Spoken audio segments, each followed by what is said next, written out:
All right, so chapter 15 made me go on a really, really long tangent. And what I think is interesting is I found out that this is literally the last chapter of the book. I had no idea. I thought I was only 62%, complete with it because I'm reading it through Kindle. And I'm like, oh my gosh, it's already almost over. So I think as befitting with the last chapter, it does. I think it's great that it made me think outside the box and it made me really, just, I don't know, go off on a wild tangent. But here we are, part two, chapter 15, last chapter before the conclusion. Let's go. Let's give this a shot. Okay, here we go. So I actually went through three sections at once, and then I realized because I was getting so into it, I was like, "Oh my gosh, I gotta go back. I gotta go back." So let's finish up the this section, which is identity makes hard things rewarding. So going back to the whole idea of basing your identity on your actions. There's two different ways you can look at things. You can say I shouldn't break promises to myself, part one. Or two, you could be, I'm the kind of person who follows through on their promises. When you attach it to your identity that you follow through, then you're more apt to follow through because it's a part of who you are. And as mentioned earlier, we kind of fight to protect our identity. That's not to say that we should keep ourselves, in a stagnant identity. But what it does mean is that you can use your identity to make tough things easier. So, for example, the idea of being a scout might not be easy for everybody, might not be easy for somebody who admits that they're wrong. But if you are the kind of person who says, I'm willing to admit something that I did do that's wrong, if you place that as your identity, then it makes it so much easier. So that's finishing that section up. Second section that I went through. Your communities shape your identity. So the people you talk to, the kind of groups that you're in. For me, I'm already thinking about the 5 people that I'm closest to. You know, I've got my wife, and I've got my 4 best friends, of different categories. My anime best friend, I have my entrepreneur best friend, I have my writer best friend, and I have my philosopher best friend. All of them have very different lifestyles. They're so very different in so many different ways. Exact opposites of each other, actually. Um, like, it's like you have a graph, and there's like 4 factors or 4 things that you're gauging, right? And like they fall in the exact opposite area of the other. Um, but to me, that's checks and balances because I can't betray any of my 4 best friends in a weird way because it's like, well, I'm going to talk to the other one and I'll talk to the other one and I'm going to hang out with the other one. So it keeps me balanced. These 4 friends, they keep me very balanced because they're so very extreme in their way of looking at life and doing what they're doing. And just because they're completely different from each other doesn't mean that they can't get along. Actually, we all get along really well. And I've had multiple conversations where I have more than one of them, like for example, like that podcast episode with Kelvin and Okakura, that are completely different. They're completely different. If I were to tell you about their lifestyles, be completely different. You know, um, even so, in the end, you have to get along with these people, and um, these people they shape your identity, and I get to learn nuances and what I want to take from one of my best friends, and what I don't want to take away from them, and I learn from them. So they are my quartet. My quartet is a Dark Tower series terminology term. Uh, Stephen King, the author of the Dark Tower series, says your quartet is like your wheel. It's the people that you have around you. your closest five, you know. And of course, my wife and I think I mentioned this earlier, we're like complete opposites in and of ourselves, but we get along the most, you know. We've learned how to compromise, we've learned how to reconcile, we've learned how to understand each other. And one of the things, the last videos that I made back in my, was it my 2016, 2017 video marathon, it ended with friends, you know, ended with friends. And your friends are what really, you know, shape you for who you are. And for me, I feel like it's super important, you know, to have people that can challenge you, people who can also agree with you on certain things, and to be able to respect them regardless of their age, their background, their philosophy, and their lifestyle. So that's that. Okay, and this third section kind of points to what I'm talking about. You can choose what kind of people you attract. Again, my my best friends and my wife, you know, they are the people that I spend the most time with, hands down. They are the people who I spend the most time with, hands down. Um, and I've handpicked each and every single one of them.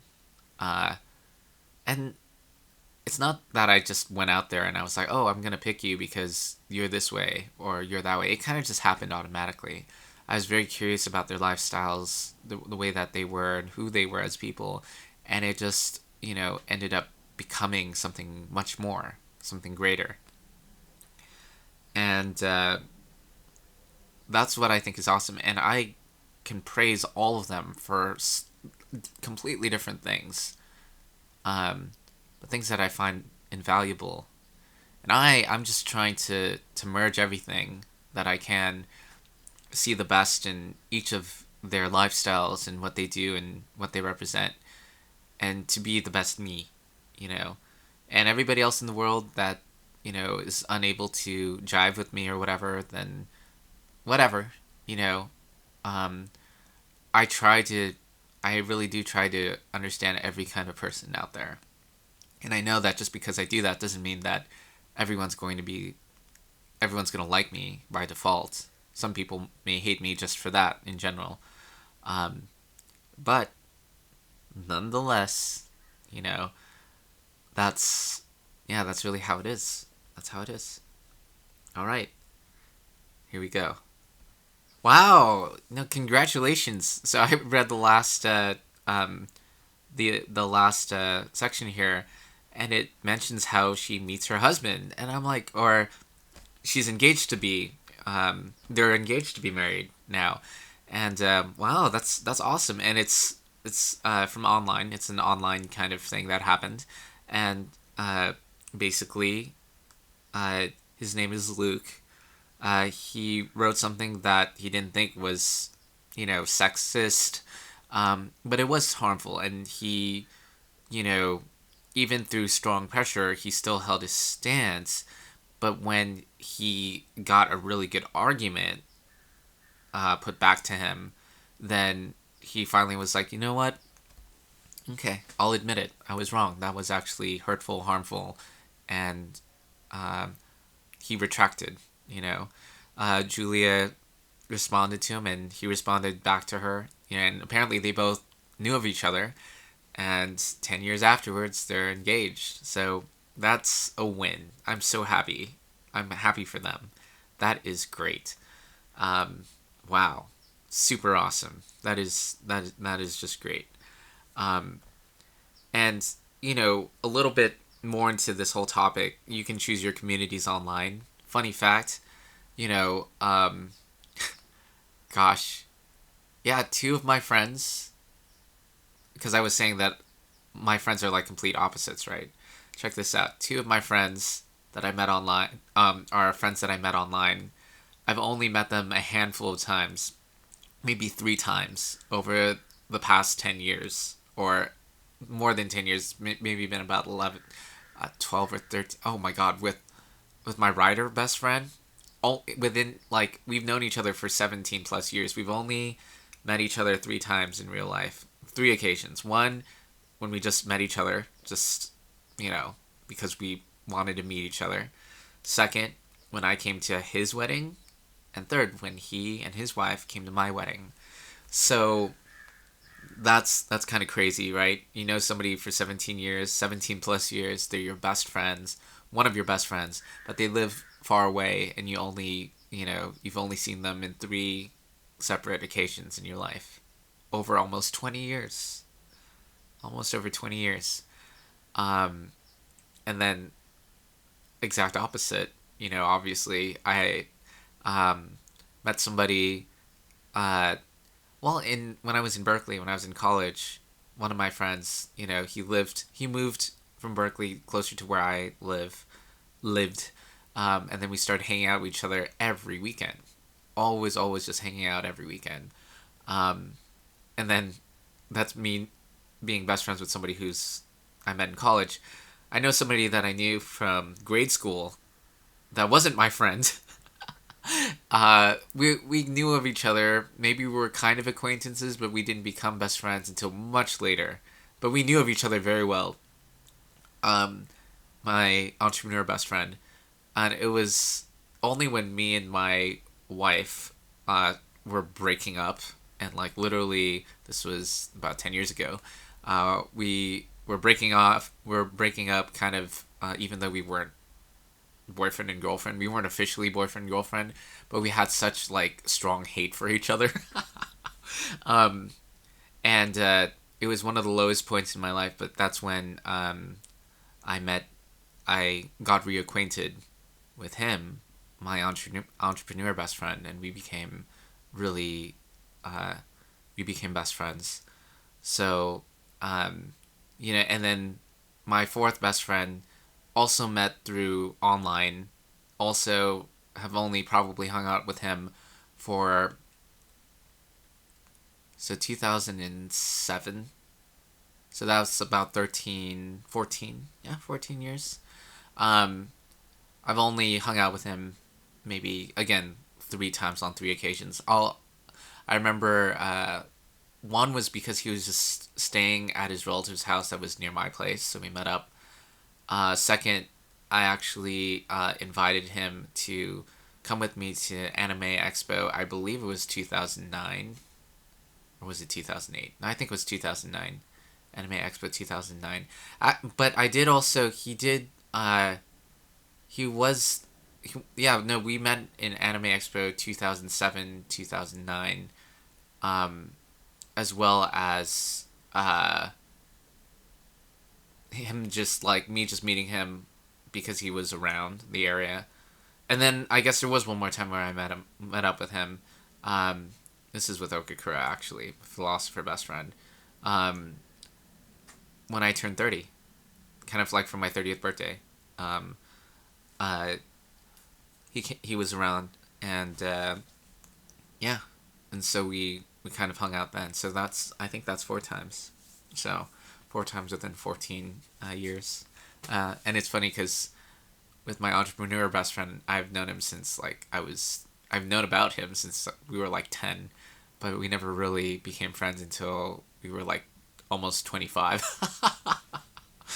So there's all these different, variations, and you never know, how people are going to end up being your greatest, friends. And my wife, I just wanted to start a Japanese online club. That's how I met with her, and we didn't even create the Japanese club at all. But because I wanted to make it, I because I was ambitious to start one, I ended up meeting her. She was like the only person who could also qualify as, joining the club. And yeah, that was it. That's how we started. And again, it wasn't easy peasy. There's a lot of things that we went through, but um, we held very opposite ideas and you know, we grew from it. Both of us did. So, in any case, though, in any case, um, yeah, online consists of, I guess, the tiebreaker is my wife. So, yeah, that's kind of 3 out of 2. So you never know. It's split half and half. But if you include my wife, then there you go. You know, um, but I'm real life, so don't I balance out my wife? It doesn't count because she's one of your five. But anyway, so interesting. All right, I think there's one more section, and this is the last part of the last chapter before we go to the conclusion. And for the conclusion, what I'm going to do is I'm probably going to marathon all of the audio that I've created for this book, listen to all of it, and then I'm going to go through the conclusion, and then I'm going to actually put down my full conclusion to everything, to close this off. And who knows if I'm going to, be offline and not come back for another 5 years or 7 years or whatever. Maybe by then things will have drastically changed. But you know what? I started this journey, back in December 2009, I believe, if my memory serves me right. Let's hope it does. Um, if not 2008, I think it was 2008. Whoops. Yeah, I think it was December 2008. Um, so never mind that. Uh, but what's crazy about it is from that point to this point, so much has happened. And this is a record of who I am, how I grew. Um, I don't have to update it every single day, every single week, every single month. Updating it every 4 or maybe even 8 years, that'll be enough. So that when, future generations, want to know who I am, what I'm about, if I end up being super famous or anything, they'll be able to look back and be like, oh, so there's these historical kind of points where he decided to sit down, talk philosophy, and make it public. And yeah, and hopefully that helps. Hopefully it does help. You can see my development as a person, and you can see, who I end up becoming. So this is to, again, the future, well, let's see what we got. Looking forward to it. All right, let's get through this last section. This is amazing. So, the last section is you can choose your role models. And I think this is one of the most powerful things that you can do. And it's something that I believe is passed down generationally. So while I'm looking up to role models now, when I become older and I become, the 30% or the 20% of the world that has outlived the rest or whatever, if that happens, by the way, because I can still die in the meantime. How certain are you that you're going to reach up to, a certain age? It's interesting. If I were to bet on getting up to being at least 80 years old, I honestly feel like if I were to, yeah, no, like I see it, I still see it as maybe like a 55% chance. Why? Because anything can happen. Anything. Um, that does sound kind of sad, doesn't it? Um, but it keeps things into perspective for me. Honestly, I think, the lower your chances are, the more you do your best so that you do reach up to it, because it's not going to be an easy thing. There's going to be things that I'm going to have to battle. There's going to be decisions that I'm going to have to make. There are, even little things. Great people have died by making just small mistakes, deciding to do something when they should have done something else. you know. So I'm mindful of that, and I think that honestly, I'm going for, getting up to 80 and actually getting up to 100. That's something that I want to do. Um, because I'm aware of this, though, you know, like maybe that chance in actuality is higher, but I want to keep humble and be like, okay, not everybody can make it. I gotta do what I can with what I have. I have to see it as the odds are against me so that I can take my health and my decision making more seriously. I do want to be here. My main thing is that um, reaching 80, I feel like would be like the that's where I'm at my utmost pinnacle in my entire life, like more so than even now, you know, at being 34, almost 35, you know.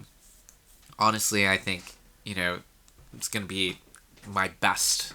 I'll be at my, starting from 80 until however long that I can hold on to it. Like 80 is like, I see that as like, that's when I'm fully mature. That's like when I'm, people say like you're fully mature physically when you're 18. For me, it's like 80 is when like I'm fully like completely mature in every single thing that I need to be. And then I'll just kick ass. And that's not to say that I'm not going to kick ass before. Um, it's just that, like, I think the height of everything will culminate, up to that point. And then from there, it'll be how long I can sustain it. So that's, again, that's my philosophy. That's where I want to go. That's what I want to be, you know. Speaking of role models, Wang Dishun, Chinese, I believe he's 80 years old. Yes, that's why I chose the uh, the number 80. So strong, so healthy, so alive, so vibrant, you know. And that's my role model. That's my role model, you know. And anyways, though, in the end, through the storms of life, as we continue through hardship, as we continue through adversity, as we continue through all these different things, all these problems, having a role model, being able to look up to somebody and be like, okay, yep, that's who I want to be, that's invaluable. Invaluable in so many ways. And it's a great way to close off this chapter. One last thing that I'll point out before I close with this final chapter, before I, go back into marathon mode, make sure I upload every video that I need to upload, because I know I haven't uploaded everything yet. As a record, it is May 17th, 2021. But this is probably going to be uploaded, maybe a few days after this date, because every day taking a little bit of time to get through this book and to make a deep analysis for everything. I really, really, I'm really glad that I went through this. I want to thank Julia for going through bulletproofing this as much as possible. Um, in the end, I knew this was going to be a good book. I wanted to be able to poke holes in it because I wanted to see if there's anything that maybe, I can catch, maybe something that can be fortified more, maybe something that can be questioned more, something to really ask. There were a few things that I believe I did go through that kind of does take this idea and really scrutinize it. In the end, I think that soldier mindset is the way to go. Just kidding. In the end, I think that, scout mindset is definitely useful, and it's definitely something that's underappreciated, underlooked. It needs to be, seen, needs to be kind of like put out there so that people can be better at thinking, better at, being better philosophers, being better at I don't know, making wise decisions, because that's what it's all about.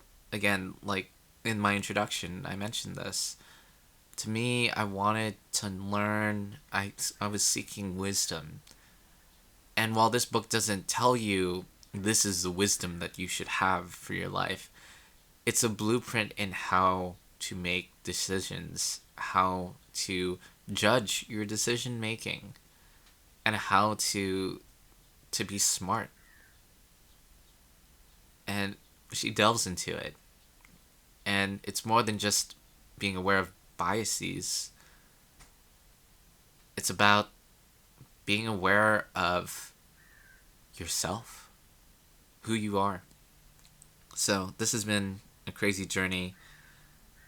Last thing that she mentions in this is a moment that Richard Dawkins had when there was a basically student. There was a student that proved a professor wrong, and this professor was really, really, really, you know, like the leading person that's against this idea or concept. But when the student proved irrefutable evidence, the professor walked to the front of the class, shook the student's hand, and said, "Thank you. I have been wrong for these 15 years." And that really made Richard Dawkins really emotional. And, you never know. You never know. You may be fighting for something your entire life. But then when you get hit with the facts and you realize it's irrefutable, you know, the truth must come in the end. So I'll leave it at that. This is not truly the end. It's just the end of the last chapter.